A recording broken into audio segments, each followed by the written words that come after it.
Assalomu alaykum aziz do'stlar. G'ansher Rahmatullayevning Odam bo'laylik podkastini mahallada Dudu gap sahifasi o'z ishini davom ettirmoqda. Bugungi mavzuyimiz hamma bola o'zimizdan. Aslini olganda biz qandaydir muammolarda doimo kimnidir ayblaymiz. Endi bu insonga xos bir xislat. Faqat men emas, faqat siz emas, deyarli hammamiz. Nimadir bo'ldimi, yo hukumat aybdor, yo hokimiyat aybdor yoki maktab aybdor yoki universitet, xullas kimdir doim aybdor. Ammo o'zimizdan ayb qidirishni ko'pincha xohlamaymiz. Oddiy misollar. Biz bolalarimizni kitob o'qimaydi, bilimga chanqoq emas deymiz-u, lekin yoshligidan o'sha tug'ilgandan keyin o'sha qo'liga bir narsa qo'liga olish imkoniyati paydo bo'ldimi, darrov telefon tutib qo'yamiz. O'shani o'rniga boshqa narsa qilsak bo'lmasmidi? Qandaydir o'yinchoqlarmi? Yo'q, telefon. Bo'ldi, telefonga o'rgangan bola balo bo'ladi deyishadi. Ya'ni hech narsani o'qigisi ham kelmaydi, ko'rgisi ham kelmaydi, hech narsani bilgisi ham kelmaydi. Va mana sizga muammo kelajakda. Yoki yo'lda, oddiygina ko'chadagi holatlarni aytadigan bo'lsak, o'zimiz doimo xato qilamiz, keyin esa jarima kelgandan keyin kimnidir ayblaymiz.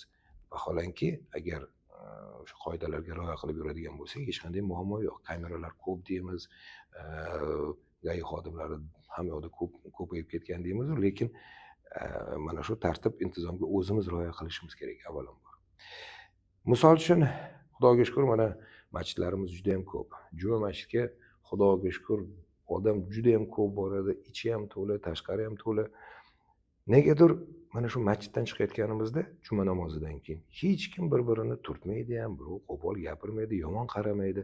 Hamma sekin bir-biriga hurmat bilan asta-sekin chiqadi va juda tez orada butun o'sha katta bir binoning ichidan odamlar bemalol chiqib keta oladi, tez. Masjiddan chiqqandan keyin katta yo'lga chiqqach, negadir yana vaziyat o'zgaradi. Avtomobilga o'tirdik, yana o'sha tirbandlik aynan bir-birimizni hurmat qilmasligimizdan. Men nazarimda mana shu muammolar hammasi o'zimizdan yoki ko'pincha qandaydir bir topshiriq berilganda bu topshiriq noto'g'ri ekanligi yoki bu topshiriq bajarilsa qandaydir muammolarga olib kelishi mumkinligini bila turib yo'q demaymiz. Xo'p deb qo'yamiz. Xo'p, bajaramiz deymiz. Lekin keyin bajarib bo'lgandan keyin muammo vujudga keladi, yana o'zimiz aybdormiz. Lekin biz mana shu muammolarda o'zimiz emas, o'sha topshiriq bergan odamni ayblaymiz. Yo bo'lmasam ko'chada ketayotganimizda qo'limizda o'sha sigaret qoldig'i bo'ladimi yoki qandaydir bir paket bo'ladimi, qayerga tashlash bo'lmasdan ko'chaga tashlab ketaveramiz yoki ariq ichiga tashlab ketamiz. Keyin ekologiyamiz rasvo bo'ldi deb hammaga dodvoy qilamiz. O'zimizdan boshlasak bo'ladi shu narsani. O'sha axlat tashlaydigan joyga borib 5 qadammi, 10 qadammi, 30 qadammi farqi yo'q, borib o'sha yerga tashlasa bo'ladi-yu.